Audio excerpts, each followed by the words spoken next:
Welcome back to another episode of the Empowered Plates, Empowered Lives podcast. I am your host, Giovanni, and today we have a very special episode. I have Coach Wells with me in the studio with Multi Venture Minds. All right, she's a certified wellness. integration nutrition wellness coach. Hold on, I had to slow it down for him. I got you, Coach Wells, but she's also a certified Reiki practitioner.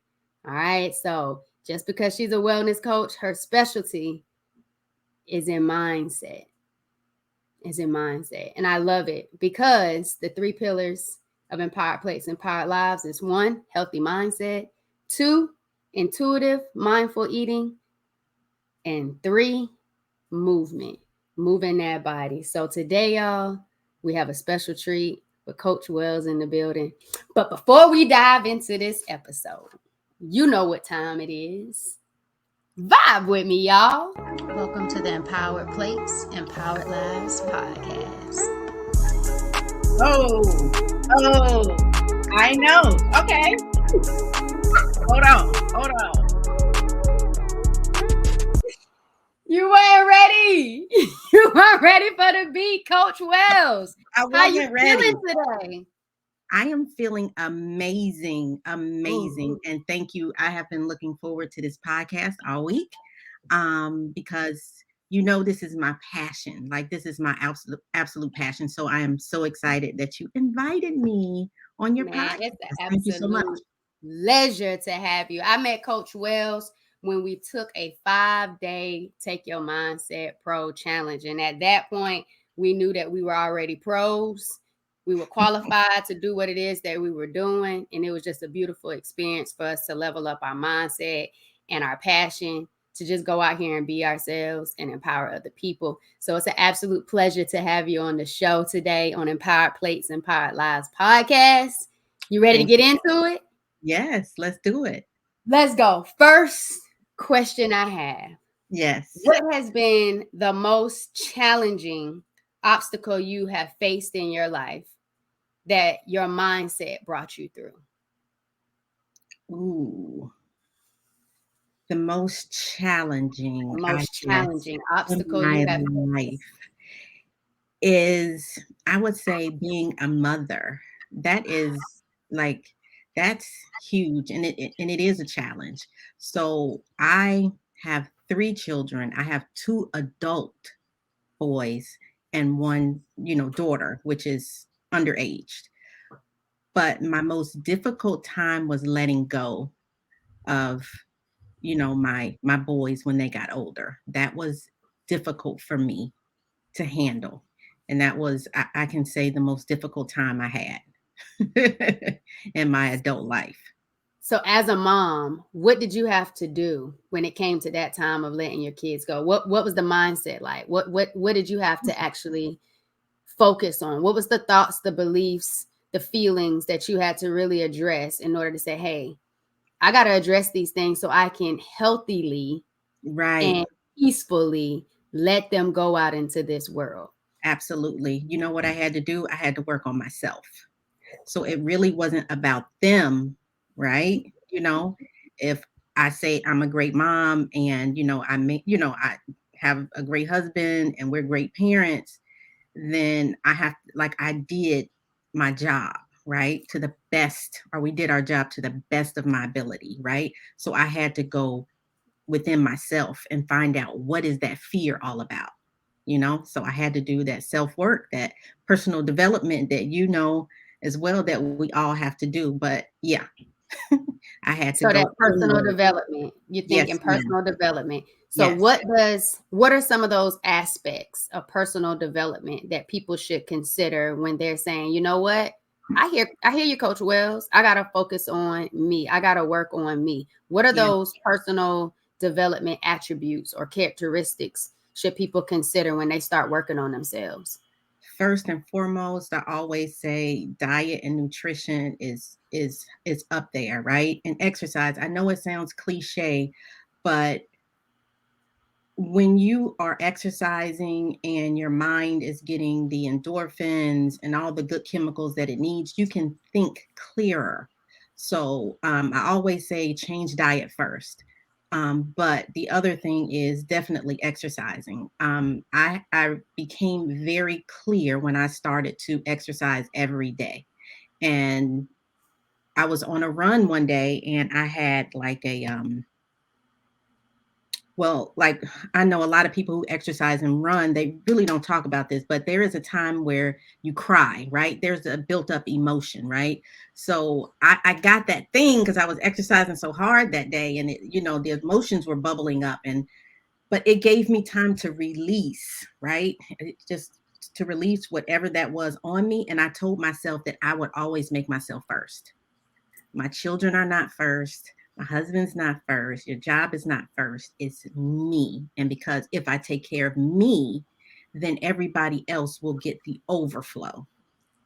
And that's where I operate from now. I am first. I think that's a beautiful thing that you said, and I'm so grateful you started that off at the beginning of this episode, because I think as moms or as parents, period, because I also like to cater this a little bit or certain aspect of the show a little bit to girl dads as well. But we'll get into that a little later. But I think parents, once they have kids, they automatically think that their children are first. And it's that natural instinct that they're Yes. dependent on me. Yes. So are now my priority, and people neglect that. They go so hard for their kids and they forget I need to go hard for me as well. And I think being older now and realizing the importance of self-care and showing up for yourself, I've had to kind of encourage and push that mindset for my mother, because my mother would always put everybody else first, showing up for everybody else's business, showing up and making sure she's doing all of these different things for all of these other people in her family or her kids or her sons. And it's just like, well, what about you, Mom? What Right. about you? And I think she's just now getting to that point. And it might be the mindset for me first. And, Yeah. like you said, healing you first, and everybody gets Mhm. that overflow. I think it's Mhm. that overflow of me healing myself and me being on my wellness journey that's now embracing and empowering her to do the same thing. Put yourself first. So now she went to Panama. Now she's, planning her first birthday, trip. She's always wanted to travel the world, but she hasn't done it yet. About to turn 57. It was because she was waiting on other people to do it with her instead Right. of putting herself first and just making it happen. And so I love that you said that. Like, parents, remember to put you first. Like, it is beautiful to build a legacy for your children. It's beautiful to show up for your children and provide and give them the best life that you can. But it starts with you first, and you have to be whole. You have to be healthy, and you have to be on a healing journey so your children will understand it's a personal thing. It's Yes. a priority to heal. And they And have I to see you doing it, right? They have to see you doing it in order for them to do it. Because if not, then they're not going to know how to do it, and then we'll have these grown adults that don't know how to connect with themselves because it hasn't been a priority. And let's go into that. Have you felt like, and I had this conversation on another podcast with another guest, knowing what you know now about mindset and about wellness and being a Reiki practitioner, and knowing how much food plays a huge role in how you show up every day and in your mood as well as movement, how would your parenting have been different had you been already on this journey back then? I'm sure. Well, I guess, how we evolve over time, right? And we are where we are for a specific reason. I've always tried to be as healthy as I could. At any particular time, that was very important to me with my children, to demonstrate as best as I could. And of course, over the years, I have gotten better, right? And learned a ton more. So I don't like to see it that way as, what if, because, you know, How it's you part of showed up was how learning. you showed up. Right.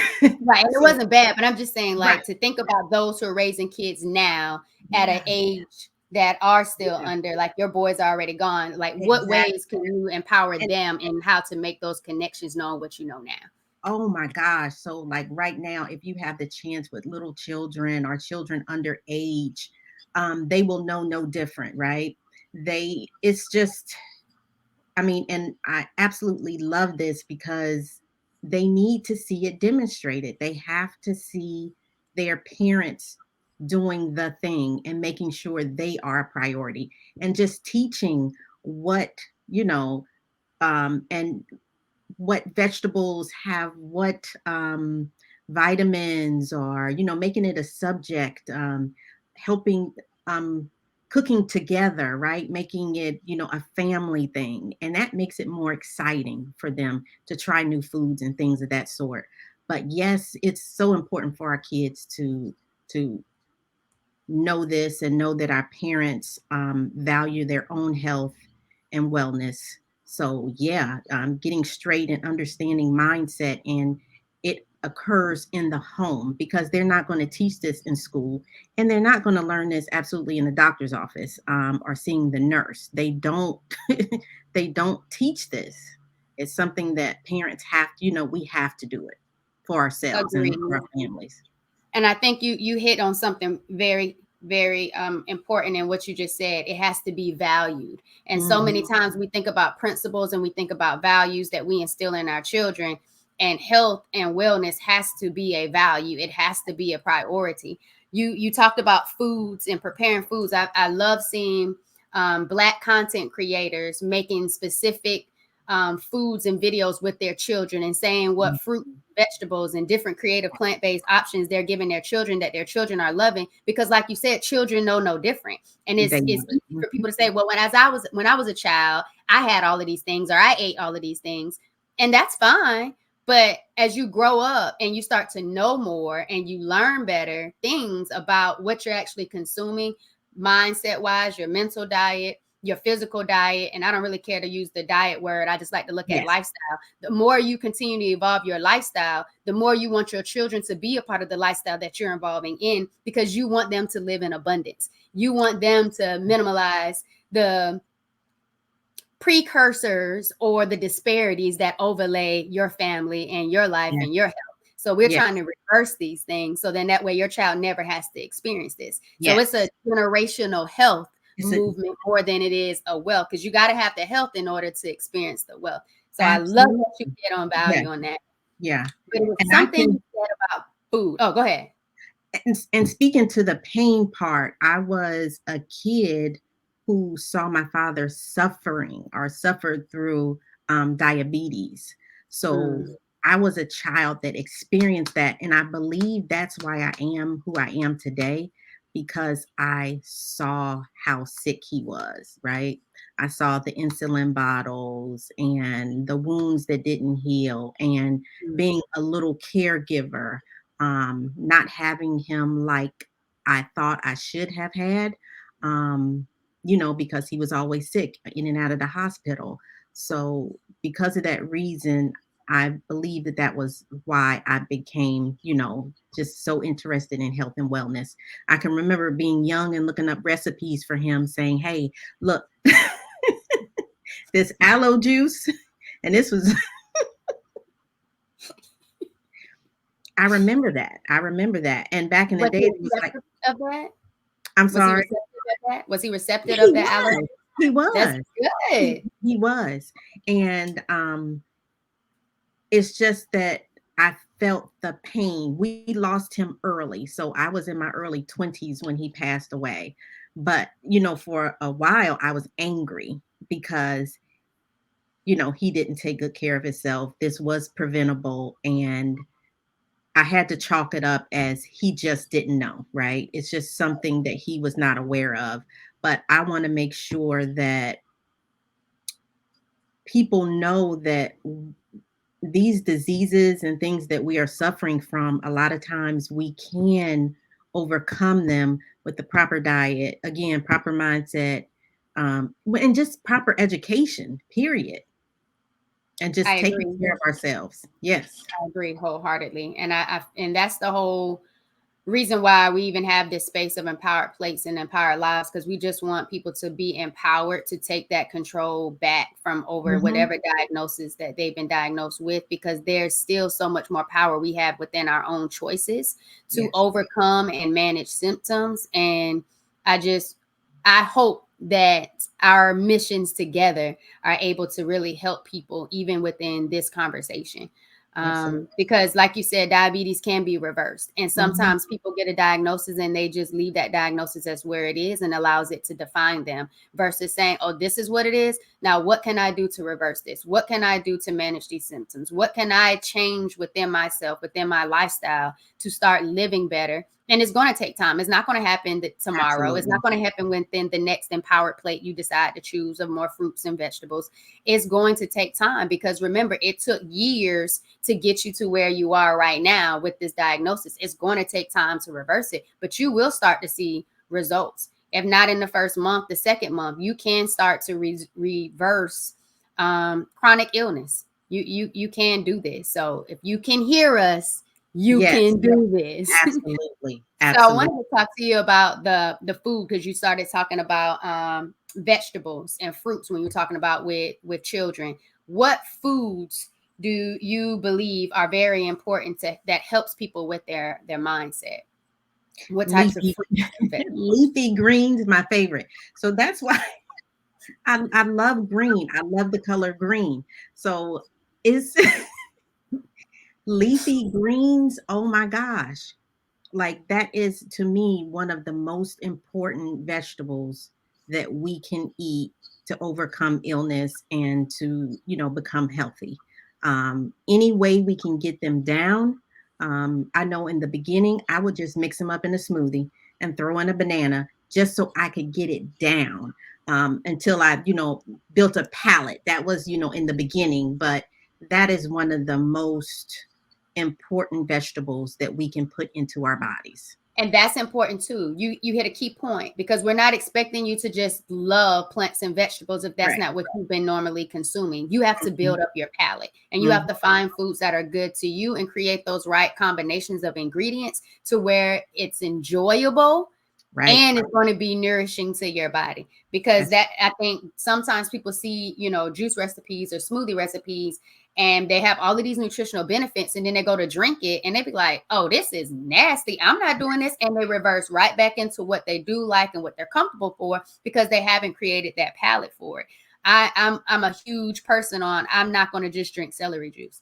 My right. celery juice is going to have pineapple in it. I'm Yeah. not drinking no nasty juice. And I'm okay with that because I understand because people Yeah. have drank nasty things before. You can't tell Mhm. me Henny tastes good. You Right. can't tell me vodka tastes straight good. You can't tell me the Everclear just tastes so good. That No, that malt beer. Like you already know you have to have an acquired taste for certain things. So find the right combinations and look at the fruits and vegetables that you're choosing for the nutritional benefits that you want. So the combination is not only tasty, but it's just as impactful.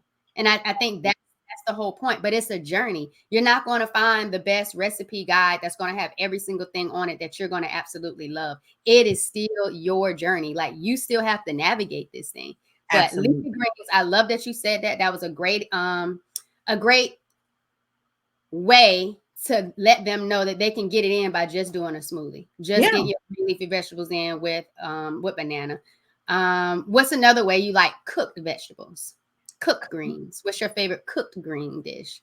Well, I'll saute spinach because it's easy, right? So that's just really easy for me to get down, and to make sure I have, that.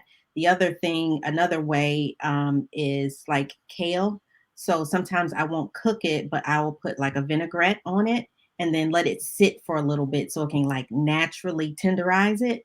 So that's one of, my secrets. And again, just learning this over the years, right? And saying, "Oh, I didn't like it this way, but let me try it this way." And just trying it out, just trying different juices, when I do juice and just making sure I put like an apple, for the sweetness, or make it, you know, just something that's, I'm excited to drink.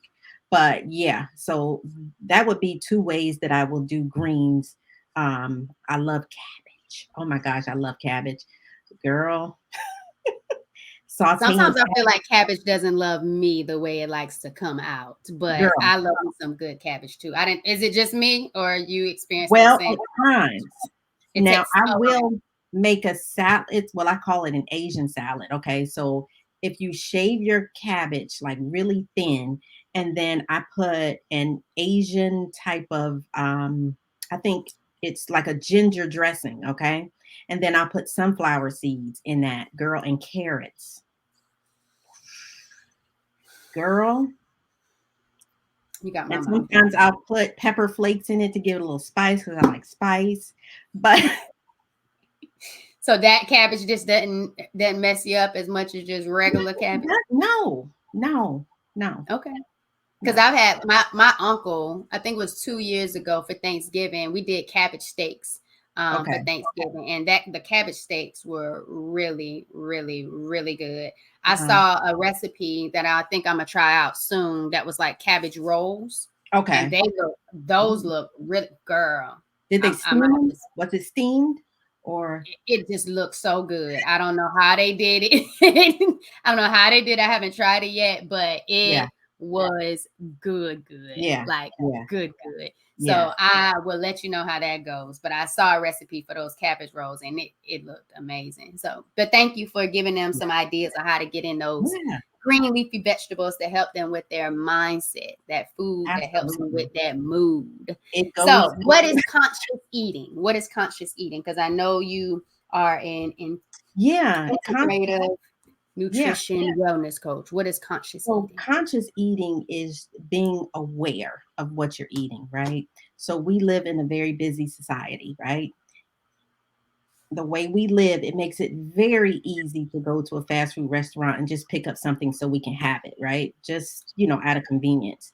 But when you consciously eat, you're preparing, and understand that food is fuel. So, one thing that we can do is meal prep for the week if we do have a very busy schedule, but plan it out. And also, when you're eating, to actually do nothing else but eat. So, not eating in front of the television, right? Eating, you're focused on your plate, you're enjoying it, you're chewing, right? Because that's the first area, the first place of digestion, right? So, when we're watching television, we're really not paying attention, or we're looking at our phone, we're not really paying attention to what we're doing, right? So, by consciously looking at our food and eating, taking our time, you know, we're going to start to feel full. We're going to start to feel good, right? And that's just a indicator that this is important. We're telling our minds that this is an important time, and not multitasking while we eat rather. So that's Agreed. what I would consider is conscious eating, being aware of what you and eat and And not that's multitask. such a societal thing, I can tell, for us, because we're so used to getting food and sitting in front of the TV. I remember I took this mindful eating certification course, one-on-one basic level, because what I thought mindful eating was just like what you were saying with conscious eating, just being mindful Mhm, of what you're actually eating mhm, and you're consuming. I didn't mhm. realize it was a real philosophy Yeah. behind it, and then that's where I was learning the difference from mindless eating to mindful eating. And I Mhm. saw them talk about, with popcorn, we associate going to the movies, we got to go get us something to eat while we're watching the movie. And as soon as I finished the course, I was like, okay, ma, let's eat. And she was like, okay, well, let's go eat and let's get our food and go watch Tab Fridays with Tab and Chance. And I was Yeah. like, well, no, let's be present with our food.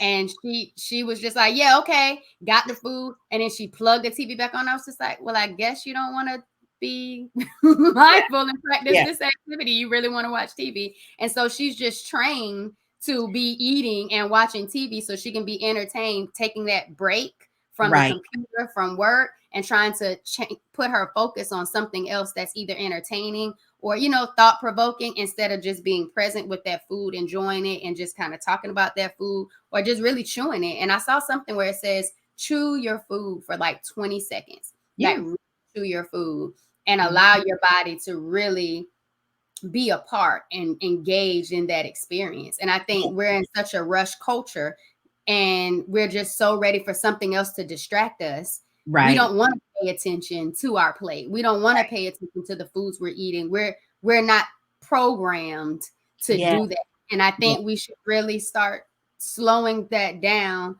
and being more intentional about eating food. And then if we're eating with our family or we're eating with friends, really having a conversation about being excited about what we're eating and not talking about other things, you know, and Right, making that a right. sacred space, That a really sacred space I with like that. I really like the way you said that because there was a time when families did eat at the table. Now, I remember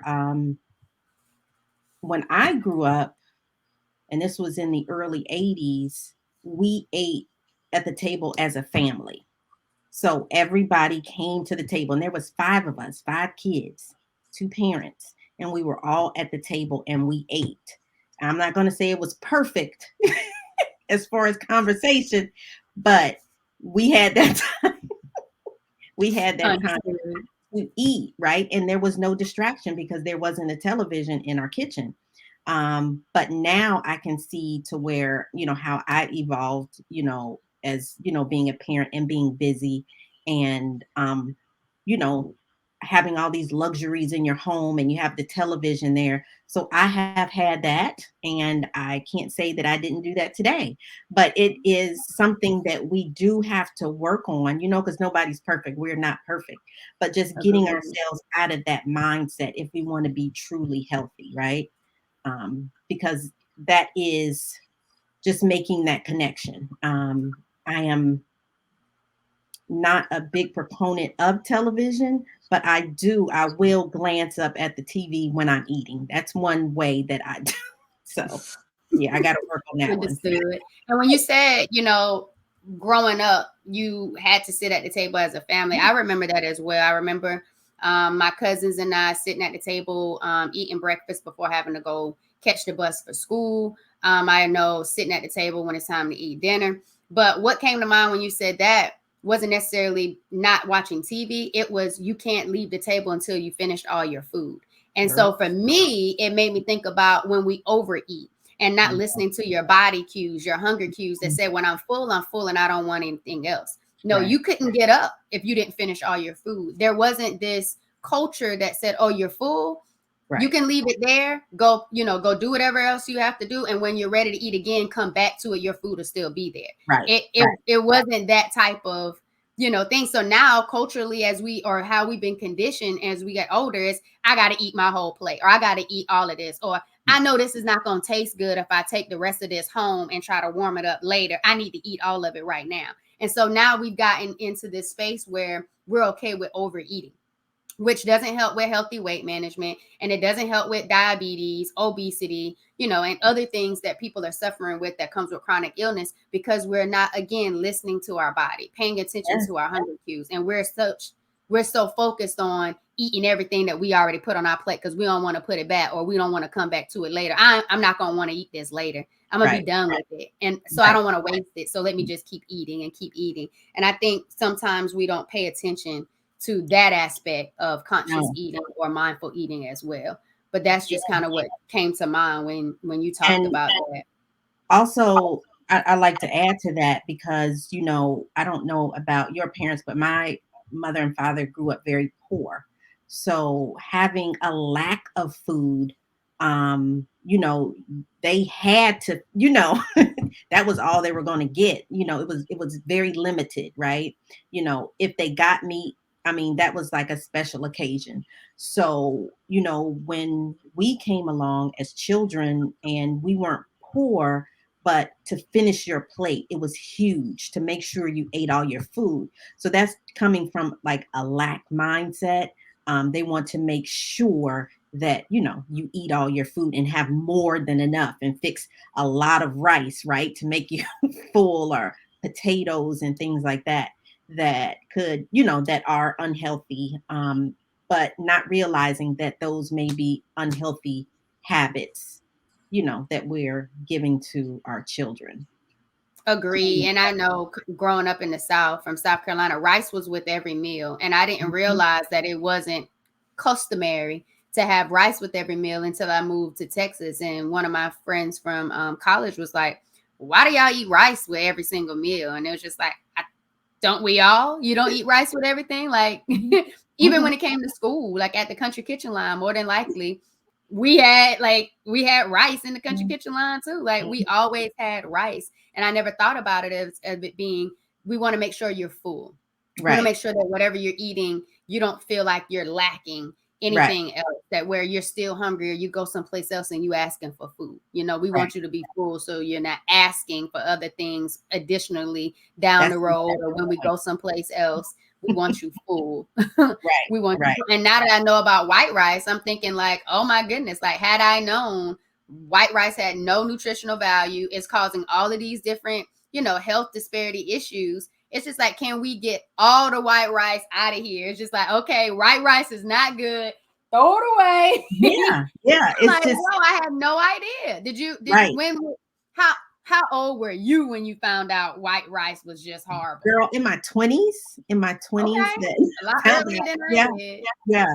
Because because all I knew growing up in the 80s, white bread, white white rice, everything was white and bleached during that time, right? That was, and I would consider, thought that was normal, right? You get the Wonder Bread, it's soft, and make your peanut butter and jelly sandwich or your bologna sandwich. I mean, that was a staple, you know, when you Fried had, bologna sandwich, if you really girl, trying to get fancy with it. Oh my and then, goodness. look, and You saw my cheeks going. I remember because I mean, that was a pretty good meal with Tasty. mustard. Yeah. I But didn't even now, need the today, the no, mustard. I wouldn't eat it. But back in the day, that was really like, it was good. Fried some It held you trees, down. some spam, put it with the grits, all of that, and there is no nutritional value in all of that. Like none of it. No. But yeah, I don't eat it as well. So you talk about food, right? Hmm. And you say food plays a very, very vital role in your life. Why do you believe that? Why is that something that really stuck out to you? Because I saw the reason why it just really hit hard again, with my dad and seeing like all of my siblings were having challenges, right? Mhm. Having some sort of health challenge. And it was easy to make that connection to me, that it was, the food and how we ate. So like even today, I'm very mindful of what I do eat. Um, because it's just important. You can, I can tell like right now, like people who are in my age group. So if I was to go home and see my old friends, you can tell, like you can see a big, huge difference. Not only in the way someone may look, but the way they walk. Or allergies, or constantly having, or congested, or falling asleep at a drop of a dime. And I mean, you can actually see it. And it's like we're the same age, and it's like, wow, So that is why I make that a top priority for myself. Um, and I know now, my children are older, and my husband, we can't control them, but we can control ourselves and what we eat and what we're like. No, like you guys go ahead and enjoy that. I'm good. Agree. And I think the more you change your lifestyle, the Yeah, more you're okay. And you have your why of why you changed your lifestyle. yeah. You're okay with not consuming things that you used to consume. And you're also okay with not judging people for where they Oh, are. You just absolutely not. want to encourage and empower them to try something else because you know it tastes good. And when things Absolutely. taste good and is good for you, you want them to experience that in hopes that they say, you know what, this was good. And they eat more of what's good for them and tastes good and kind of back away and slightly decrease the things that aren't as good for them. And what I really loved about that mindful eating certification was the fact that you give yourself grace. If you want something that you know might not be the best nutritional for you, enjoy it, whether it be a bite, two bites, a small serving of it. Enjoy it, be present with it, Absolutely. and don't beat yourself up with it because it was something that you know wasn't as nutritional or valuable to your body. But it's the habit of consistently and continuously consuming the things that you know doesn't have the nutritional value that it needs and that you know is not helping you, it's only harming you.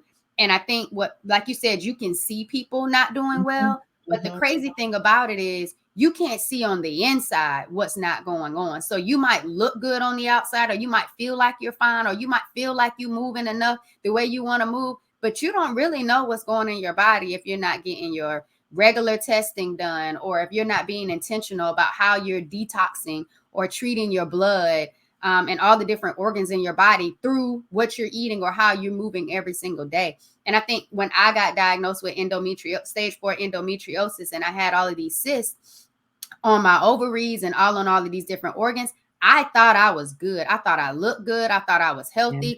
And it wasn't until consistent overload of stress that my body really just started to respond and break down. And when I started randomly getting sick, it was like, what is going on? Because I don't normally get sick. I was like, what is happening? And that's when my body started talking to me. And when I got that diagnosis, I felt like my body betrayed me. But I was never really truly intentional about what I was doing to heal my body and to be present with my body and treat my body like I actually loved it. You know, and people think like self-care, self-love is taking you on a trip.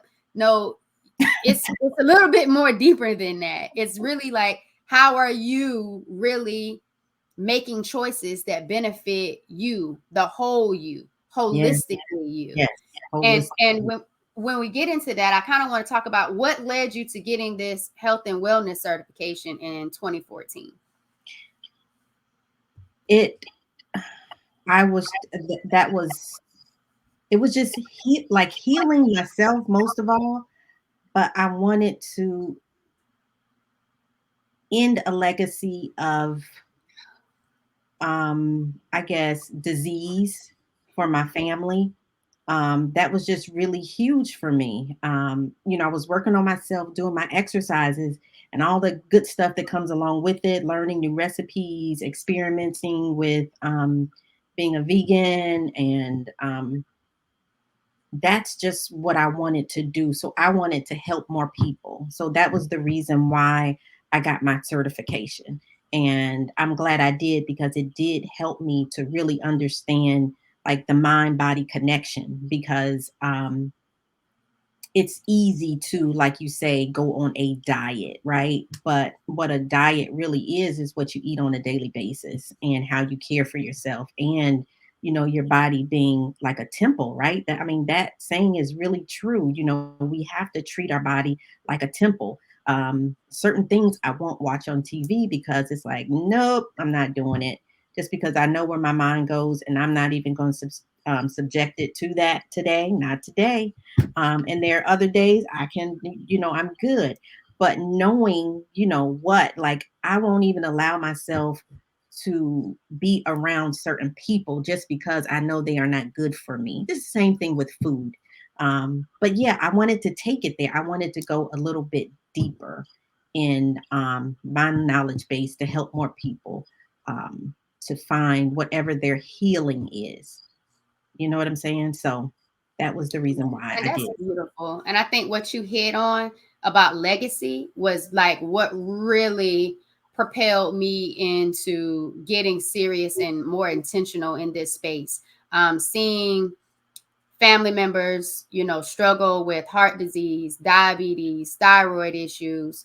It just didn't sit well with me. And it's like we're not changing. We're just continuing to subject ourselves to it, and just seeing ourselves just kind of consistently go down the same path over and over.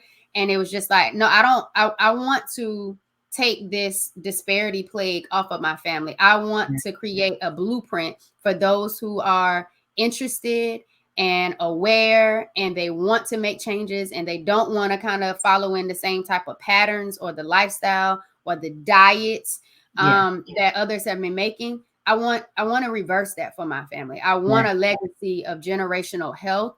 It started with thinking about wealth, but it was like, nah, we need the health first. That's the only way we're going to be able to enjoy and be present for the wealth. And I love that to sustain it. You can't sustain it if you were like a workaholic and you eat crappy food. You won't be here long. You don't know how to balance your life, and you stay in a high level of stress, or you don't know how to overcome obstacles because you don't have the mindset skills or the coping skills to be able to overcome struggles and And it just, I don't know. I feel you when you said that. It was like me too. And I just love that there's more African Americans that are really truly trying to create generational health legacies within their families that's going to in turn impact their communities, which is going to really start helping us reverse the chronic illness that continue to knock on our doorsteps. Yes. And I just appreciate you for listening, being passionate about it, and following through with intention, and joining others that are like-minded and in this thing together, like keep pushing the needle forward. So I didn't want to not give you Right. your Thank flowers you. on that one. But also just say, yo, we're doing this thing. We're Yeah. here. We're visible. We're Yes. vocal. Yes. We care. And it's not really the certifications that qualify us. It's No. our life experiences that qualify us to be able to do the things that we're doing, because it's already working within us. We have that experience, and we're just here to make sure others can experience it too, if they're ready, when they're ready. We Yes. are here. That That we are here. absolutely. And And you that hit something. Oh, go ahead. no, that is exactly right. So we are the scientists, right? So we are all scientists. So if you do something like, if I, experiment with what I'm eating and say, oh no, okay, well, this affected me this way, and this, helps, it gives me more energy. We are creating a diet for ourselves, right? So someone may ask, hey, what are you doing, or how do you eat? Like, well, I eat what's good for me and my body, because it's taken me years to figure this thing out. So I am not sure if this will work for you, but taking that time to figure it out, and it is a journey, right? It is. So I know Not now, a destination, a when I truly a journey. when I see white rice, it's just like,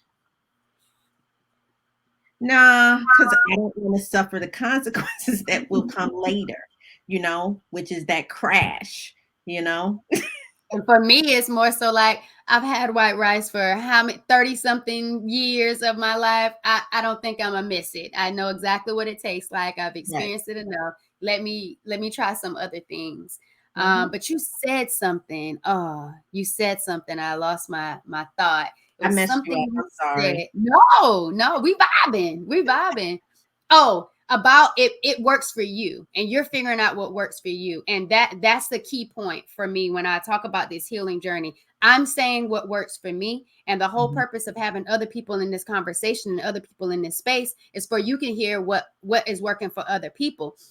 Just because it works for me doesn't mean it's working for others. What works for me to manage my polycystic ovarian syndrome and endometriosis symptoms might not work for the next person that has endometriosis or PCOS. The goal is to say, hey, I'm here with you in this journey. Let's figure it out. Let's give each other ideas. Let's give each other encouragement, but know that there is healing in plants.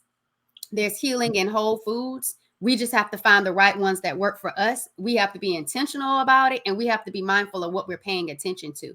Because if we're consistently paying attention to the standard American diet or what we were taught in school about nutrition, you're going to stay the same. You're going to continue to go down this path that they've created of Mhm. illness, and Mhm. not preventative health, or not health that's really going to heal you holistically. And I know holistic is like a trend right now, but Yeah. wellness isn't. Wellness has always been well, not Right. holistic. But the Right. whole point is for you to figure out what is going to work for you, mind, body, and soul. What works for Absolutely. you? What gives you peace? What gives you balance? But you have to be intentional about seeking that. And if you're not, you're going to continue with the fast food. You're going to continue with the rice. You're going to continue with having more meat, more carbs than you are with the fruits and the vegetables. But I know you said vegan. I know before you used to live a lifestyle that was more plant based. What Mhm. led you to that lifestyle? And then what allowed you to evolve from that lifestyle and move back into where you are currently with your lifestyle with food? So with the vegan lifestyle, that was more so, um, having brain fog. Mm. Yeah, so that was a thing, and I have definitely gotten better over the years, but that was my main reason for wanting to become vegan, to see how I could, respond. I do have, which I don't like to label myself, but ADHD. So with going on that journey, because I did not want to, once you start taking one pill, then there's another one and the side effects. So I really wanted to make sure that I was giving my body everything it needed to heal itself and to try to manage that. So I think I had a great year of becoming vegan, and it was really good because now, like, I can go to any vegan restaurant and have a good meal. I can, I may go 3 days without having meat because I'm good. I know how to cook vegan, vegetarian. If someone came to my house and says I don't eat this, or I can cook any type of meal. But as far as my own journey, I missed certain foods and textures. Understood. And then not really having a community where I was. It's different now because you have, a lot of YouTube videos and things of that sort, and more community now, right? Because I'm in the South, okay? Vegan restaurants don't come easy, right? And when I was a vegan, now things have changed, but there was, when you're on vacation, it was so hard for me to try to figure out my meals. And that was the challenge back then for me, keeping up with the lifestyle and traveling. Yeah. And that's not the first time I've heard that. I've had Miss Michelle with My Vegan Kitchen Life, and she even mentioned, back in the day when you're trying to live that plant-based life, you didn't have the creativity that we have Mhm, now with so mhm, many Black content creators that are yes, plant-based, whether they're juicing or they're mhm, plant-based chefs. The creativity wasn't there for us to be able to still get that taste, that texture, to transform fruits and vegetables to a place where we can enjoy them and not feel like we're missing out or we have to go back to what we're familiar with. So that makes perfect sense. And you really have to be enthusiastic you about do. creating these things in the Yeah. kitchen, because when you don't feel like cooking, you're right. Like, there are very minimal places that you can go to Mhm, get what you want to get conveniently wise. Like, right. I can do Wendy's and get an apple pecan Mhm, salad, no chicken, no cheese. Yes, that's mhm, good. I can do a salad bowl from Chipotle. Yes, okay. mhm. But that still limits me how many Yeah. places I can get food conveniently or fast. Even with sushi, I loved sushi, but Yeah. what do they put in the sushi? Yeah. White rice. So it's just kind of like a lot of the things that I was accustomed to having, I can't have. And well, I can't have, I don't want to have anymore. Mhm. And it really takes you being intentional about, like you said earlier, meal planning and prepping. Yeah, So it takes the guesswork out of it, and it takes you not feeling like you have to fall off because you plan for success.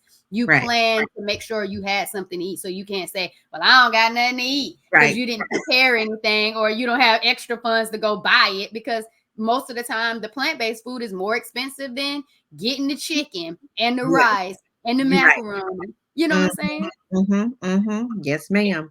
And the And it cornbread. You talking about the white bread early, and the cornbread. so it is all about being intentional with the plan, right? In order to stay on it, to make sure that you do have something healthy to eat, because we cannot depend on restaurants to have that food, available for us, because depending on where you are, there may not be a restaurant, and you may not want, some days you want something really hearty, you want something, really substantial, and it's not there. So I know, like, now it is a little bit easier, but yeah, there's a lot of planning involved, especially when you're vegan. It's really important to figure out, hey, Agreed. what is my plan for the week? What am I going to have? What are my snacks going to be? Yeah. And I think in addition to that, it not being a lot of places for us. Even though there's more Black owned Mhm. restaurants that are plant-based that are starting to open, they're still not, like you said, on every side of town. They're still not Mhm. accessible. They're not all on Uber Eats, DoorDash, Grubhub in order to come straight to your door like all these other places are. And then in addition to that, you have a lot of plant-based restaurants that use a lot of soy, use a lot of gluten. And Yes. if you're Yes. someone who gluten, it can cause a lot of issues for a lot of Mhm. different bodies for other conditions and chronic issues. If you really look at the role gluten plays, and gluten is delicious. You take gluten out some bread or some pasta, and you're gonna know you missing that gluten. Like Right. it's Right. just evident gluten Yes. is in it, but it's so good. But it's even harder when you go with these plant-based restaurants and they have only one option for you that's gluten and soy free, because they try to use all these other products to still create that texture that Mhm. one is looking to, that they're familiar with, so they can continue to, get the business that they would like. Because Yes. let's be honest, not everybody wants to eat a salad for every meal or a Right. smoothie for every meal. Right. And that's what they typically say. Well, what you eating all the time? Just salad and smoothies, or salads and juice? Nah. No. Fry me up some good mushrooms, like I am all for it. And like you said, there wasn't the creativity that we're seeing now. Like Yeah. Chef Maul Eats, I was excited about interviewing him and having him be our chef at the Empowered Plates, Empowered Lives podcast at the podcast summit. His food was Mhm. absolutely amazing, and so many people got to enjoy plant-based foods. Yes. And I just love being able to promote Black plant-based chefs, because they Yes. are really, who knows our food and culture better than Black plant-based chefs who's taken the time to truly learn, cultivate, and create these dishes that they know we are going to love, that are actually beneficial for us. You know, Absolutely. Yes, and I have been to some really good restaurants who serve uh, delicious vegan food, and the textures were amazing, right? And it's just like with meat. Meat doesn't have flavor, right? It doesn't have flavor. You have to season it. So it's the same thing with our, with our vegetables. Like when you have a chef that understands textures and what seasonings and sauces and how to cook it. It's just like, oh my God, like a genius. wholeheartedly, like you hit it right there. A Like, chicken does not have taste. It's the seasonings, it's the herbs and the spices that we're yes. using. So if you would just take that same passion that you and believe me, I am not the genius. I had some Mhm. maitake mushrooms yesterday, and I Mhm. was seasoning back. And you don't have to use as much seasoning when you're No, you using it on don't. vegetables as you Mhm. do on meat. Right. I Mhm. didn't know. When the Mhm. mushrooms came out with a whole bunch of flavor, I was like, whoa, Mom, be careful when you put that thing. She was like, it was good when I put it on my salad, though. And I Yeah. was like, I'm happy. But Yeah. like you said, it's the seasoning. It's not the Mhm. fact that you're craving flesh, animal flesh. It's the Right. fact that you're just wanting to go after that Flavor. texture and Yeah. that taste. That is Absolutely. all that it is. So sometimes people have that mental block. Come on, mindset Yes. coach. That There you go. mental block to think, I can't give away, I can't let the meat go. I can't let the meat go. It's not letting the meat go.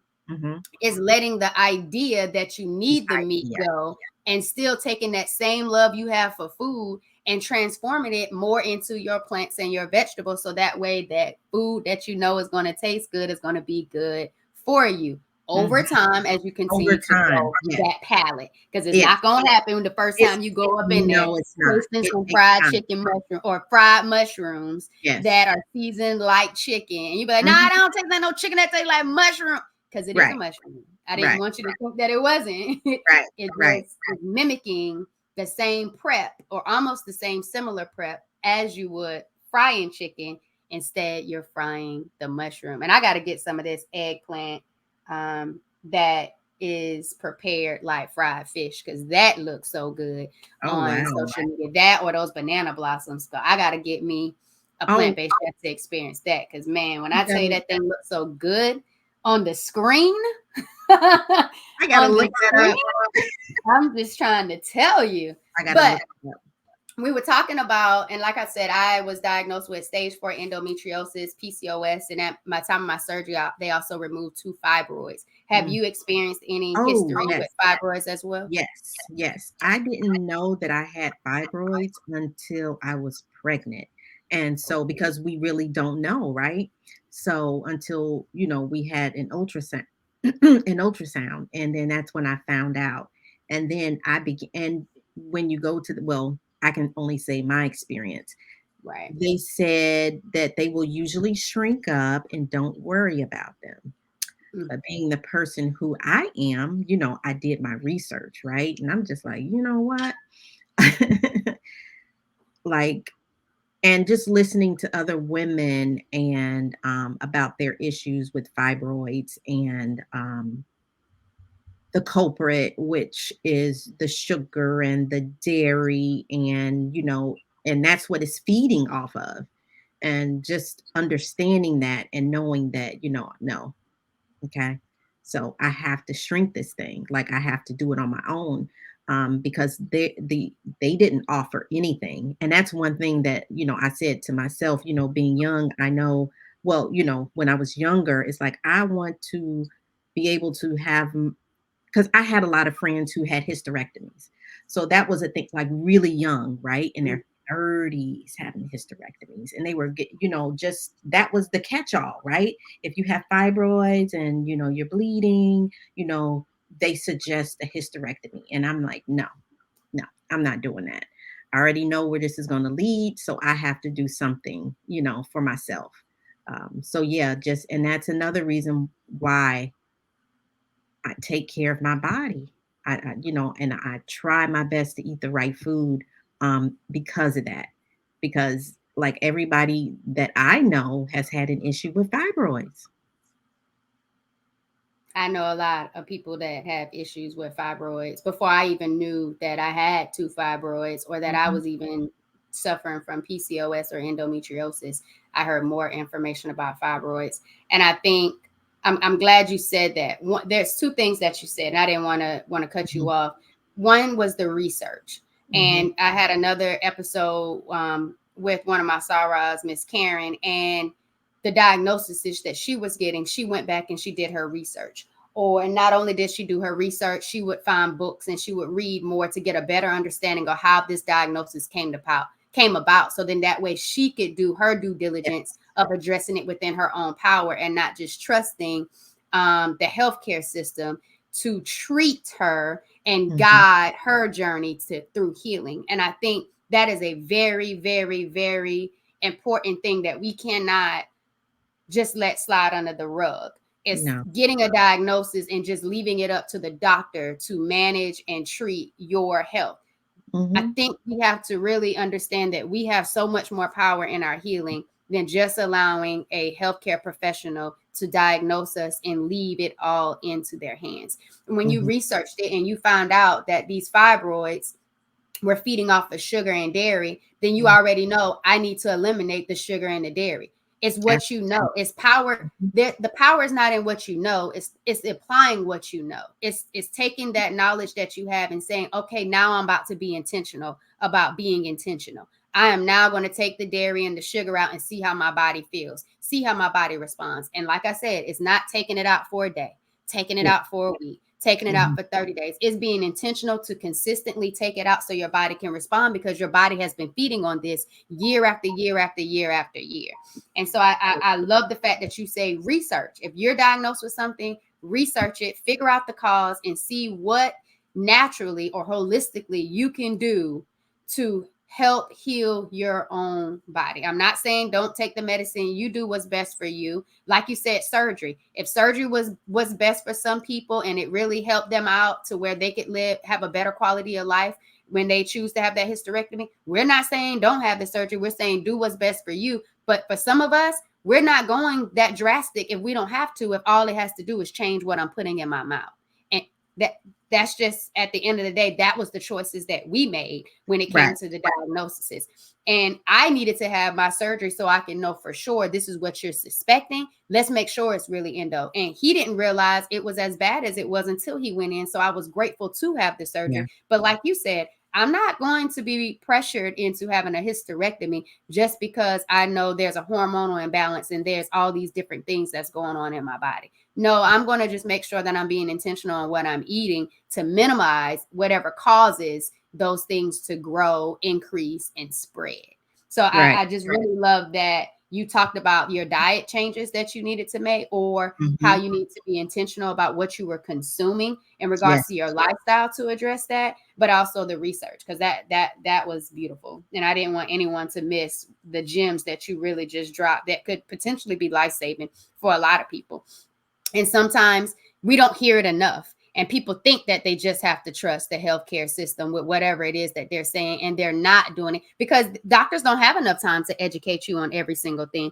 And No. sometimes they're not even trained in And natural or holistic medicine to be able to tell you, hey, here's a 7-day raw plan, here's a 3-day fast plan for you to kind of reset your body, to readdress your body. Like, these are things that you have to kind of navigate for yourself, listen to yourself, that are part of your journey, not anyone else's, you know? absolutely. Yes, that's so true. It's important for us to do our due diligence and even after a diagnosis, because you are absolutely correct. For the average person, if a recommended diet is given to a particular person or patient, they won't still make the change. Um, so it is up to us in order to find a community, find the research, and to make the subtle changes. Now, we're not saying all at once, but just learn and find a community that's there to support you on your journey. But it is possible. It's even easier today, I would say, with all the communities that we have out here, that we can do this and support each other, right? And it's not like we're just eating grass and And nuts, yeah. berries. And I would get teased about that. And that's one of the things that I would get teased about. What you gonna eat for dinner? But And I was that was, okay with that. Like, after a yeah. while, I was okay with people saying whatever they wanted to say. Oh, well, you can't eat this, or you can't Hmm. have that, or what you gonna eat. And it was okay with me because I had a why. And my Yeah. why was greater than what other people thought of me, what other people wanted to say about my lifestyle choices, or how I consumed, or what I consumed. And those who really wanted to support it would show up and make sure that there was a space or an option for me to be included in that. And Yep. when you start getting into lifestyles, your environment, not just what you're consuming when it means air and food, but even when it comes to people, that's going to change and shift as well. Because there Hmm. are people that are on higher vibrations or other levels of this healing journey that will meet you where you are and understand where you're coming from, versus the people who will just belittle the fact that you make different eating choices than they Right. do. Right. But Right. and I also and I want to give grace to those, because we talked about sugar and we talked about dairy, and we know food addiction is real. We know food addiction is real. We know emotional eating is real. We've done it. Yes. We'll raise both hands. Come on, Leash. We'll Yeah. raise both Because hands. We have been there with emotional eating and food addiction. I've had my addiction with paydays and wanting sugar when I'm stressed out. I love me some cheese. I could eat a handful of cheese by itself, fold up a slice of cheese back in the day, eat the cheese just as it is, break your wrist off at Olive Garden with that, keep on cranking it up on my plate. hmm. Hmm. Let's talk about that as a mindset coach. How do people address emotional eating and food addiction when they're trying to start taking these intentional steps to addressing their lifestyle choices when it comes to food? Yeah, that is huge. I can remember as a kid, and even now today, um, celebratory food, right? It was like pizza, right? You do this and you get a pizza party. And that was my thing, pizza. I love pizza to this day. It's just that I choose to eat a different type of pizza. But pizza, and then there was cake, right? Birthday cake. That was huge whenever someone had a birthday, and that thing. So that food will always seem like a celebration to me, right? So if you got something going on, and you're stressed out, and you're like, oh, if I had that slice of pizza, or if I had that piece of cake, the world will be you know, everything So would be much sweeter. yeah, so much sweeter if you have those things. But the first thing to overcome it is to become aware of it. I mean, that's the first thing. And I know that it's not easy. It's easier said than done, but really it is just becoming aware when you are stressed. That's the mindset part about it. Knowing when those triggers come up. And for me, I know when I'm working, um, salty things, right? Salty things, if I have that for some reason, it just keeps me going. But it's a conditioning of, my mind just craving those particular things. And it could be really, really bad, right? Just like an addiction to, drugs, it could be the same thing for food. And, you know, so if it is just like that for drugs, you do need professional help sometimes to help you with that. But if you're able to, you know, make that connection and saying, hey, I am stressed out. Let me try to do something else besides eating, right? Because we use food to like, To oh, if cope. I do yeah, if I do this, then I'm going to treat myself to a, you know, XYZ type of thing. We have to treat ourselves in some way.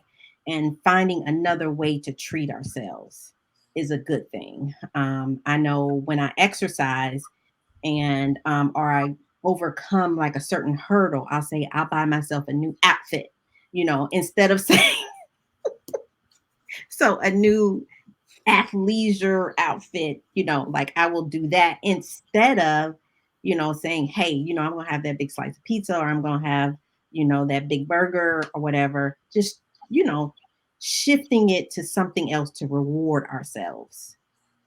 I love it. I love it. So what we had was one, becoming aware that you have Mhm, you're emotionally eating, or you have a certain type of addiction to a type of food. mhm, So one was being aware, and I love that, because that awareness is key. That again, that's listening to your body. That's mhm. connecting yourself, which was number two when you said you have to connect, figure out, am I really overeating? Am I really Yes. addicted to this food? Am I eating too much?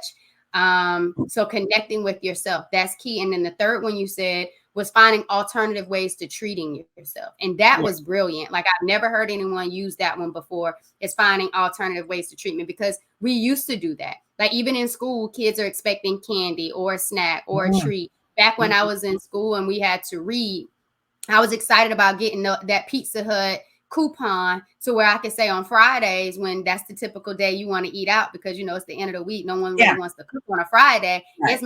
I got my own dinner. Pull up the Pizza Hut. I done read my Mhm. chapters. I did enough reading. Right. Let me go get some pizza. It was never, oh, let me go buy another book, or oh, Mhm. let me go get some new shoes, or Right. oh, let's go on a trip. Like, it was never a finding an alternative way to treating yourself. Treating was always in a way of eating.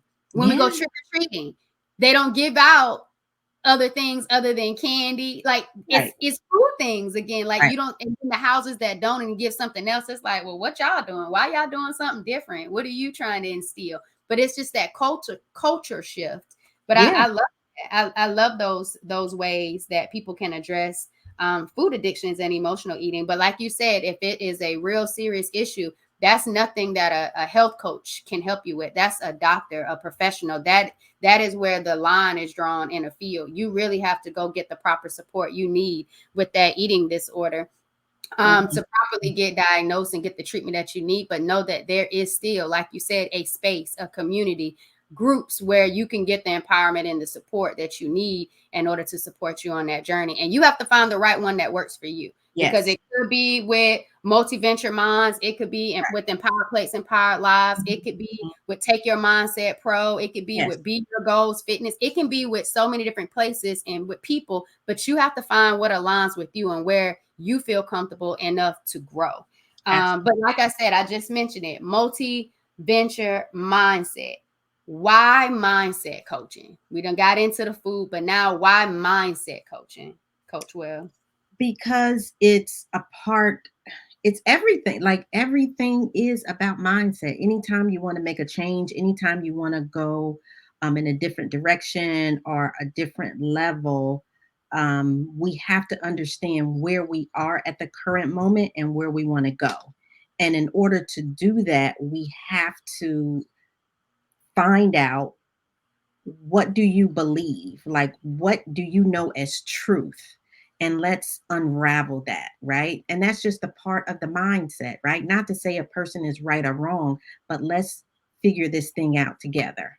So, and just knowing, what is a behavior, and maybe something happened that has convinced you that, you don't like broccoli, and broccoli makes you, whatever, messes up your stomach, right? Sometimes it's just, maybe they did have an experience twice, but that doesn't mean that, they can never have broccoli. It's like, hey, let's experiment with this thing, okay? Let's try. Let's see. How scientists, sometimes it takes them 10 years to be able to say that something is true, right? So just doing that with our particular bodies, but it's all about the mindset. That's really what it is. Just I love when you dissecting it. said that. You said it's about your feelings, your beliefs. And I was like that too. Before I really got intentional about like my health and I started doing like HIIT work activities and like getting the Groupons and getting like the high intensity trainings and getting into all of these different boot camps and trying the different diet things. And they were like, oh, you have to have 2 vegetables with every meal. I didn't like vegetables like that. I didn't Yeah. like onions. I didn't like peppers. Now I can caramelize me some onions, Yes.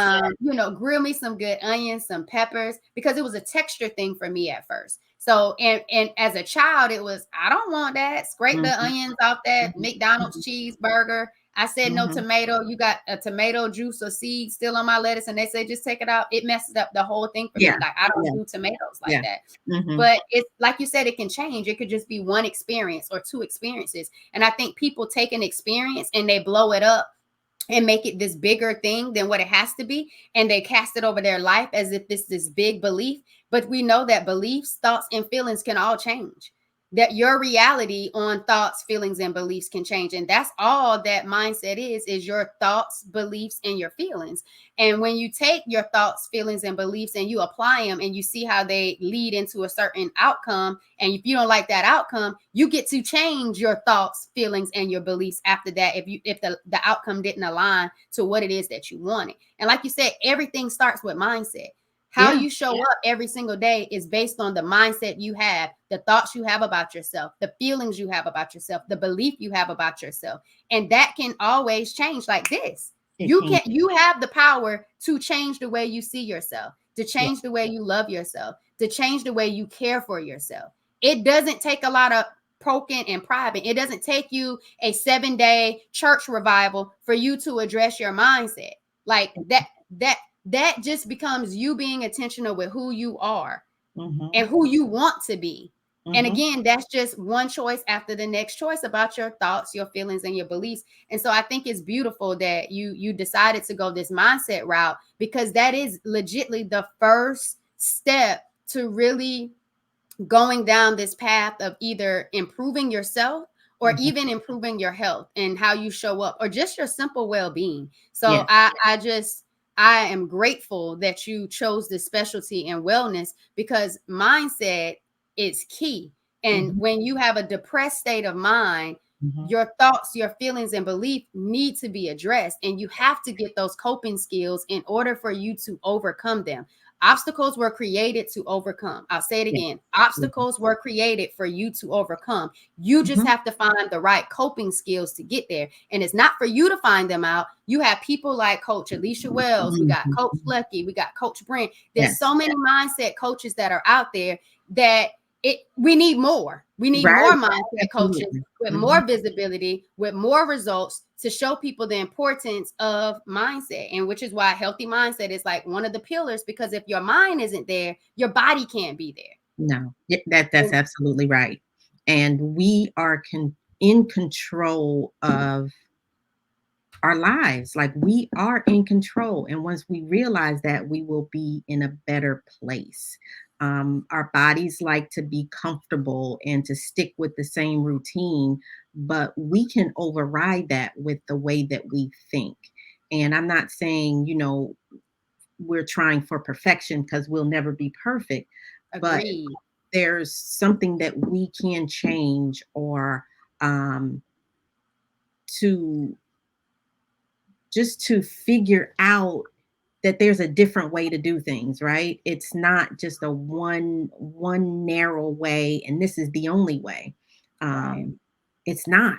There's so many different ways to handle one objective or one hurdle, or you can jump over it, you can go under it, you you can do it with shoes on, shoes off. I mean, there's so different ways. And once we think of it that way, then that opens us up to the potential to get over, the obstacle.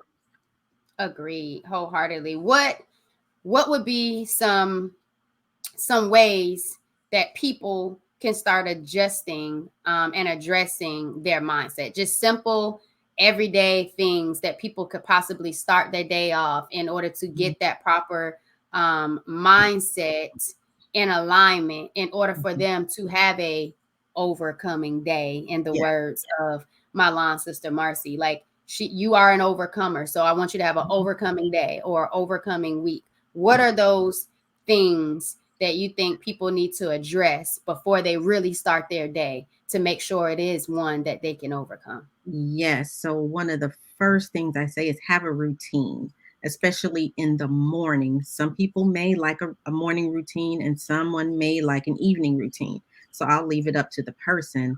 But for me, just starting my like the first hour or two being alone by myself, having a devotional or meditation prayer time is like the time, right? To have and to not to plan your day out, but to feed your body and your mind positivity early in the morning, right? Without, doom and gloom of the news and, things like that. But just start it out slow, without television, without reaching for your phone, but just you being you and trying to figure things out.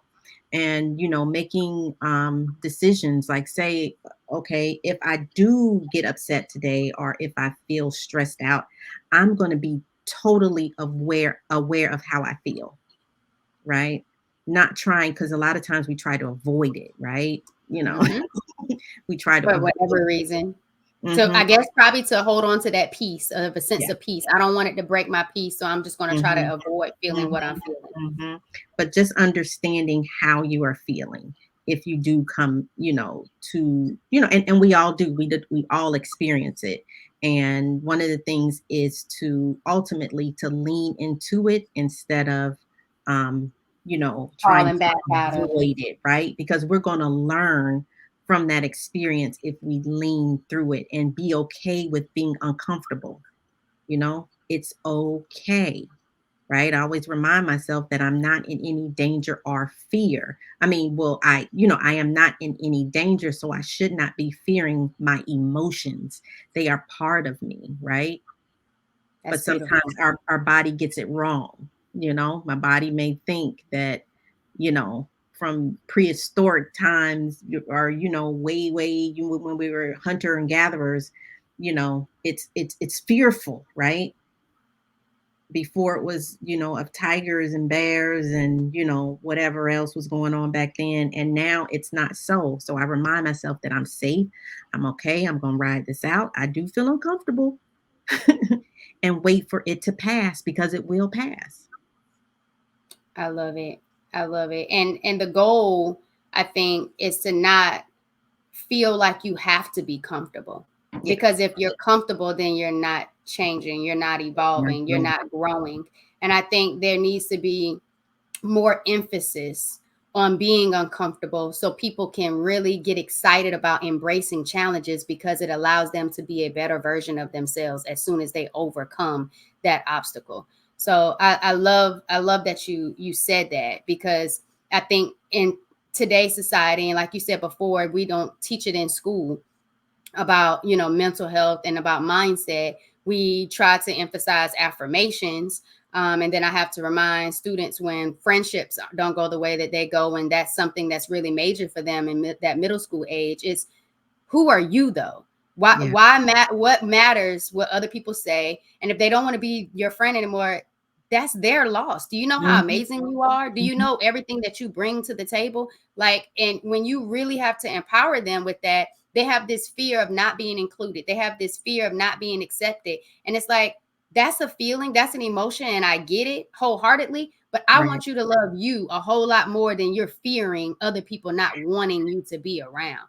And Yeah. so it takes a lot to really, really build up a child when it comes to their mindset, especially in this day and age, because there's so much that they are looking for when it comes to validation and acceptance. And in this cyberspace that they have, it is so much external motivation to be accepted that they're not connecting with themselves and they're not loving Yeah. themselves enough, which is kind Mhm, of why I'm asking you, earlier, knowing what you know now, how would you raise up a child? How would you yeah. really support them?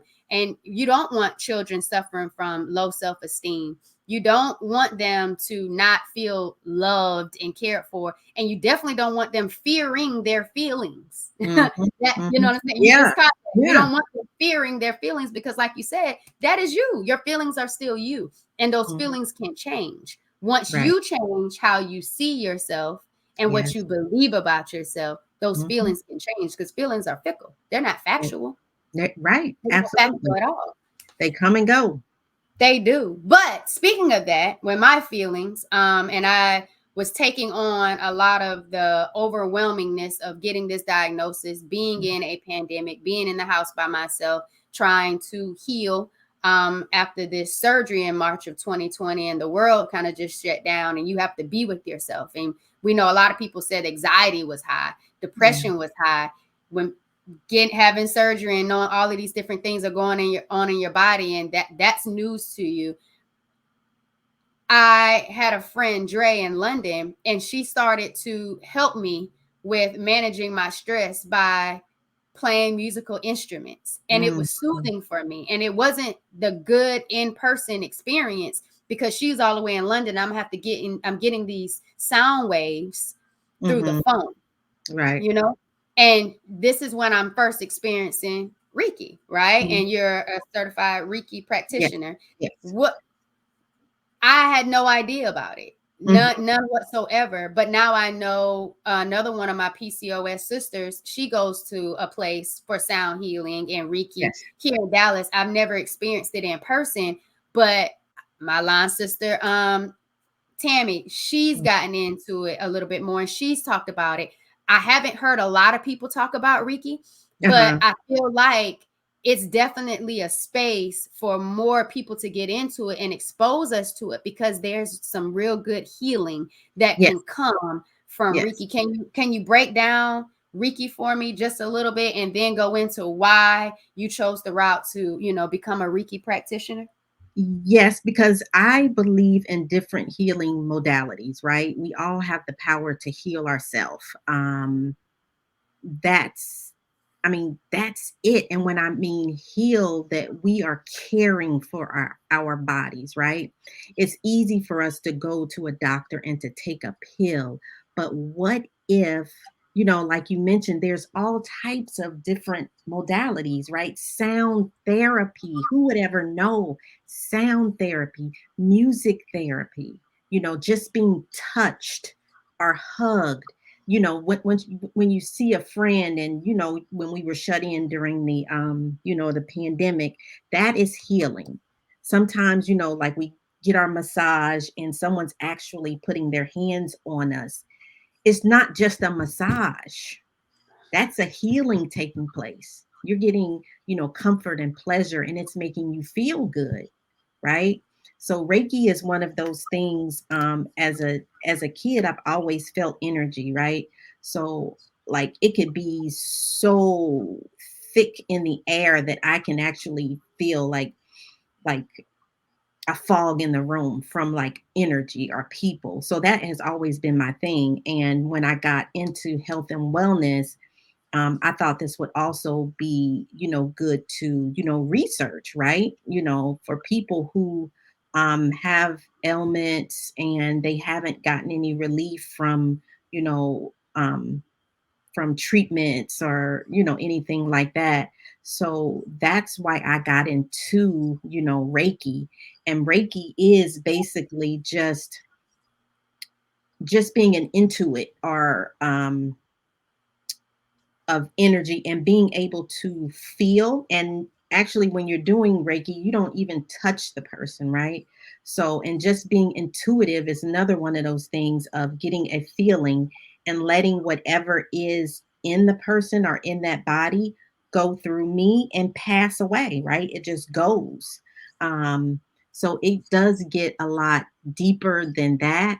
But that's just something that came natural to me, and just understanding the process and people getting relief and from performing Reiki. It's just like, wow, wow, you know it can It get really wowed deep. me. Yeah, And it sorry, can I didn't get know it was really deep. Reiki. So don't Yeah, drag me to the comments. I messed that yeah, one all the way up. But like I said, I'm new to it. But yeah. it's Reiki.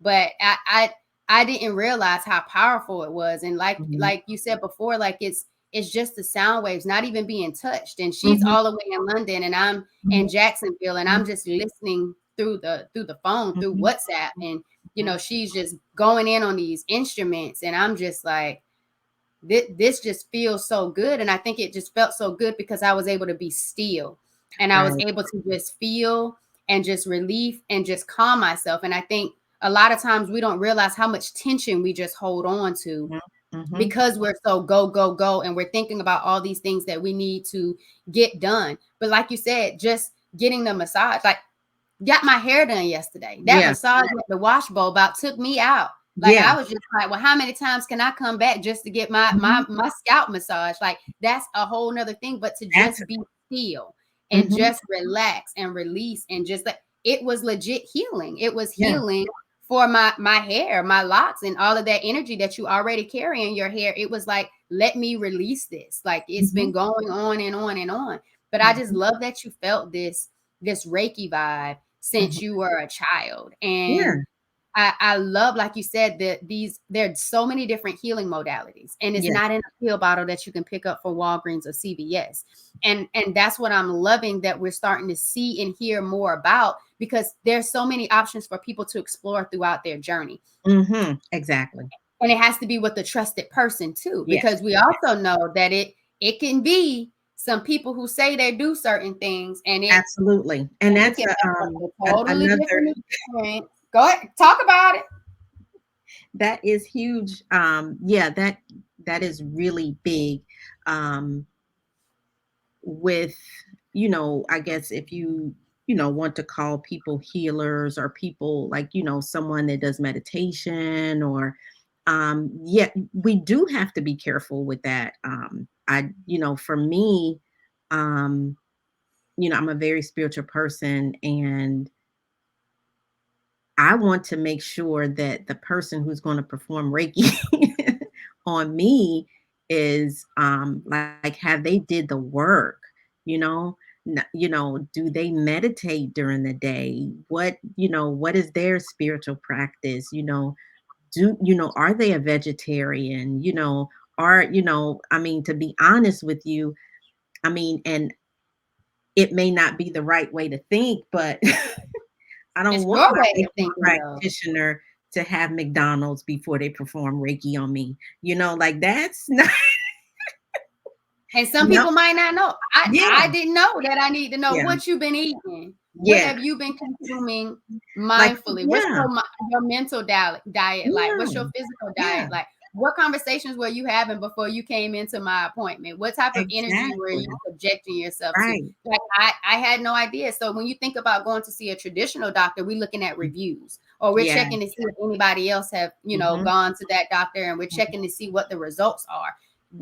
Not until you just told me what are some of the guidelines or some of the things on a checklist you should be considering when you go see someone that calls themselves a healer, you Yeah. know? And I think that was beautiful and that was powerful. And I hope someone got that, because now that we are going up and we're looking at certified Reiki practitioners, Yeah. you might want to consider who that person really is, not just the fact that they are certified and they have a practice. Yes. So just having those standards for yourself, again, your body is your temple. So you have to be careful, you know. Yeah, you do want to do research, on that person. But yeah, that's how I am with people who I come into contact with. No one is perfect. I know that.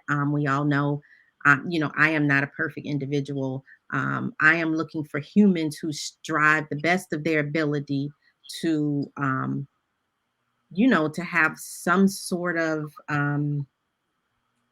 I guess, fundamentals that they practice in their daily lives. Okay. We're all going to fall short, but, I don't want a practitioner or someone who's living in chaos. That's just me. Right. Agreed. And that's powerful. That's powerful, because that energy, that chaos is coming right into that space that you're Mm-hmm. trying to find that healing. And that makes perfect sense, Coach Wells. Yes. That makes perfect sense.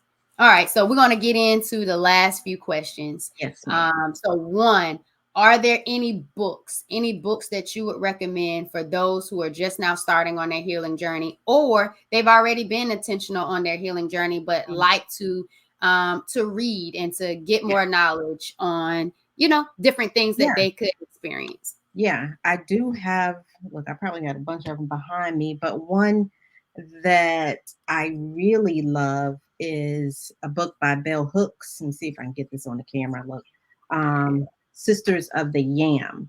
Now, she doesn't go into diet per se, but healing trauma is what this book is about. And Bell Hooks is known for her, feminist, um, I guess you would call it, theories, but it is a really, really good read for a person working on personal development and understanding why we may crave sugar or different types of attention, because of, trauma that we have suffered. So it could be, a real tragic trauma, or it could be something really small. But we never know what causes those things. But that is one book that I really, really love to read, and to get into that, just that mindset of it goes much deeper, with how we are treating ourselves and how we let others treat us. Okay, that's beautiful. I would definitely check that out. And I also have that book linked in the description Yeah. on the of this episode. If you click on the my links and products, you'll see a whole list of links and different items that you can consider purchasing or ordering. And I did put that Sisters of the Yam book on there. I have heard that was a really good book. So thank you for that recommendation. And I love that, especially when you talked about sugar and you talked about trauma and why we kind of move and navigate through life the way we do.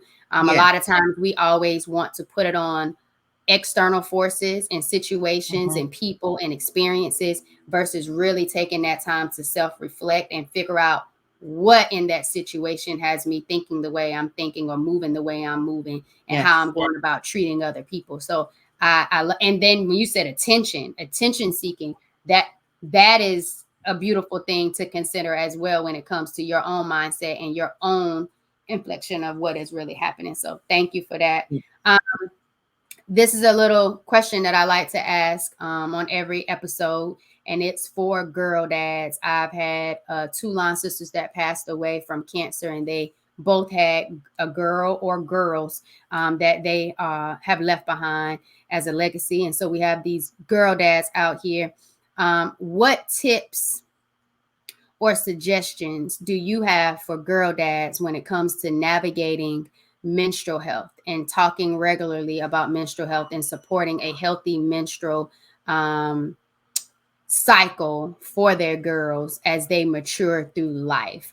I've saw the endometriosis documentary, and there was a father that was there with his child the whole time, seeing her in chronic pain, being there throughout surgery, trying to help her as a health advocate. Don't know exactly where her mother was, but I think traditionally we're prone to seeing the mom have these conversations and Yes. navigate these things. I really want to give some space for the girl dads to help them, because they deserve to be a part of this conversation, because it's their legacies within Yes. that womb Yes. of that child that is potentially going to come into play. So talk to the girl dads for them. Give them a Yes. little Alycia Wells insight for them, please. Absolutely. Because I have a 12-year-old daughter, and the best thing that we can do as parents is to have conversations, many conversations. It's not just one conversation. So, about, our bodies and how they should be functioning. And again, having, because it all comes down to the proper diet, especially with these issues that we're having with our wounds, and young women having debilitating cramps and things like that. Um, like, I know a lot of women, grown women and children, that are going through that, and it's never suggested for them to change their diet and to eliminate the sugar. And that is just like, oh, you know? So just having the conversation and talking about it and getting involved with community. Again, I will stress that community, that's where we heal ourselves, right? Um, Healing comes from talking and learning with other groups. But that is the most important thing, is to make it an ongoing conversation and learning. Okay. And we all have something that we don't know, but you can always ask someone, right? um, in the community, have you ever experienced this, or what can I do about this? Yeah. And just constantly educating our girls on that. And I agree with you with the sugar. I have all I teach is girls. I'm at an all Hmm. girls middle school, and when I ask about those painful periods, I had too many hands go up than I wanted to. And when they're sick and nauseous Hmm. and their period is on, I talk about dairy and I talk about sugar that they potentially have consumed the day before. And that's typically always what they're eating. And I try to tell them, okay, before your period comes on and while your period is on, try your best to eliminate the dairy, try your best to eliminate the sugar. And I know I'm talking to kids, but if I'm planting the seeds with the kids, Yes. sometimes in some certain households, kids have a say. I don't think we had a lot of say back in the day, like you Right. said, when there's a lack of Yes. choosing what you can eat because you don't pay no bills around here. But Right. if you're advocating for your health, you know what I mean, and you're Yes. really saying this is making me sick, especially Hmm. on my cycle, um, then that's what we need to kind of encourage um, people who are having these struggles on their periods to eat more fruits and vegetables and limit the dairy and limit the sugar, so they have a little bit better of a menstrual Yes. experience. What Hmm. about the products? What products do you suggest for these dads to make sure that they're giving their child the best products when they go to the store to purchase these things before their Read, children are able to purchase? read the label. So definitely do your research, because all products are not made the same. So I cannot go into products because I my daughter has not gotten to that level yet, and that brings it to me to make sure I do some research, and find out which ones would be better for her. I know back in the day there was not a lot of information for us. We just used what was there. But now we know that a lot of those things have unhealthy plastics and things of that sort, in our, pads or And tampons, or toxic chemicals. right. Absolutely. So just making sure that we read the labels. And there are some great companies out there that I know of, um, that I've just seen in Target recently. Um, that had, you know, more healthier, what do you call it? Or I've been clean. going the organic route. I've Yes, been using like honey pot, yes, but I also didn't do like the honey pot, the herbal ones, the yeah, herbal ones. I yeah, don't because do that's, those are too seasoned for me. They had yeah, everything was yeah, marinating and stuff down there. So I do not do the herbal ones. I just do the non-herbal ones, but I do the organic ones. But like I think that's beautiful. Read the labels, read the yes, products that's in there, and see how that aligns to the health of your child, because yes, that too could be causing problems or could potentially cause problems with long-term use. And that's how I feel as well. Like back in the day, they weren't conscious about it. It was yeah, always, it was this, it yes. was that, it was Mhm. the cheapest or And then it whichever had one the was the perfume smell, you know, yeah, that's, yeah, yeah, it, fragrances and yeah, stuff, and mhm, that fragrance that need to be there. Just make yeah, sure you're properly cleaning yourself, not expecting a pad to make you smell better, because mhm, sometimes that's not good either. So I appreciate that.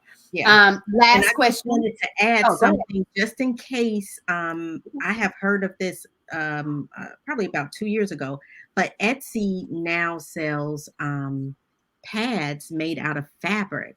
So if you're, you know, don't want to, um, want to eliminate some of your trash and waste, you can actually use these particular pads that they have actually made out of cloth and wash them and reuse them, which I think is awesome. A lot of I've people never heard may of not that. choose to do that, but yes, I had a friend of mine who tried it and she sweared by it, because she was also into, saving, well, actually reducing her footprint. That's So she nice. See if goes, she's willing to be on the podcast. We love to learn a little bit more how we can be environmental friendly. That yeah, that yeah. that, that plays a part in well-being as well. But Since yes, we she don't know she about it. swore by it, and I had never heard of it. And and now they also have the underwear, right? I don't know, Yeah, I heard I about it. haven't tried them myself. Me either. Yeah, but that is also something that's out there. So right now there's different products out there that we can try to see if it works for us, which is, pretty good than what we had back in the day. Agree. Agree. Come on, innovation. Come Yes, on, awareness. yes, Yes, and yes. that's a beautiful thing. So last question. If you could have a meal with any historical figure, who would it be and what would you all eat? If you Ooh, could have a meal with any historical figure, who would that historical figure be and what would you all eat? hmm. Any historical figure. I would say, um, that is such a good question. I love it. I am going to say Einstein because I am a nerd, right? So Okay.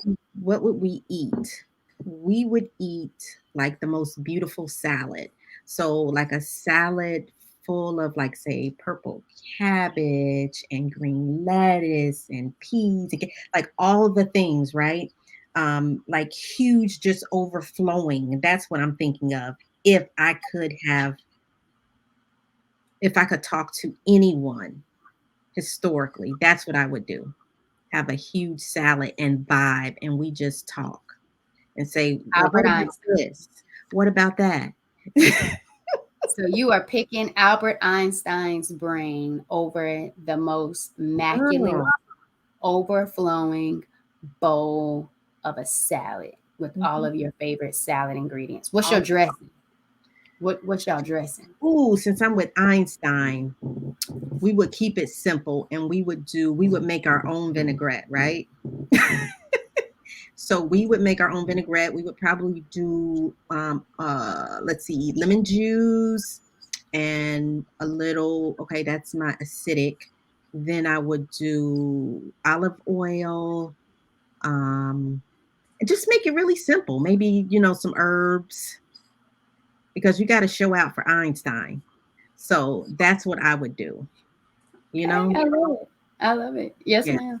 So yeah. now we're at the part of the show where you just promote yourself. Tell everybody what you got going on, where they can find you, how they can tap in with the Yes. multi-venture minds. Talk to them, let them know all about you, Coach Yes. Wells.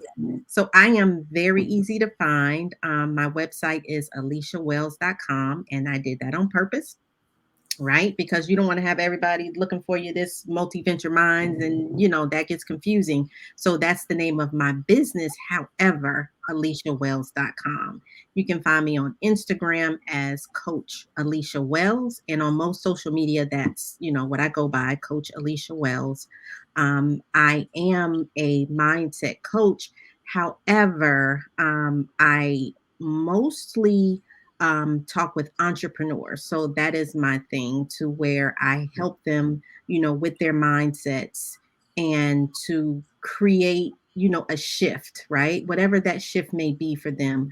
But it's mostly business, but I always touch on health and wellness, because that is huge in any level that you want to go through, because you have to be able to sustain it once you get it.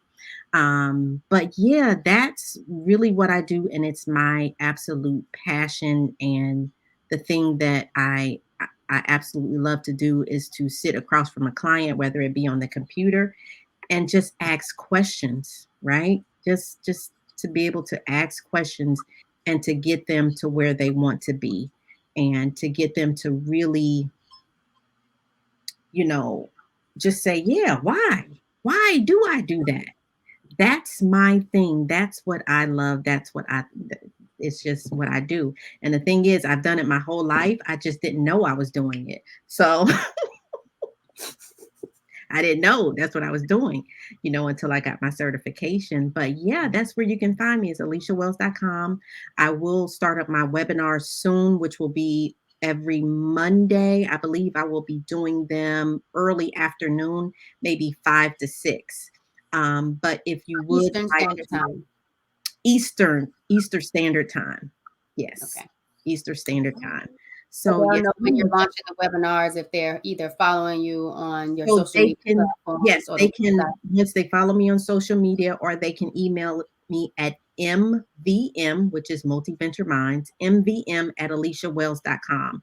If they email me there, if they have any questions, that's fine. Please, I check my emails every day. But I can also add them to my email list, so I can make sure they know what I'm doing, or what I have going on. If there's a challenge, yeah, I will definitely be able to get you there. My blog will be coming out soon. It will be out this week. So we will be touching on a lot of different things with entrepreneurs, and, promoting health as well, because that's the thing. We get so busy that we're not taking care of our bodies. So yes, ma'am. So that's how you can find me, AliciaWells.com. Well, it has been an absolute pleasure having this delicious dialogue with you here on Empower Plates, Empowered Lives podcast. Before we go, give them some last words of empowerment or inspiration for anyone that has made it to the end of this episode and they are excited, or they just need that motivation, that push to get them off Absolutely. the ledge to take their wellness with full Yes, intention.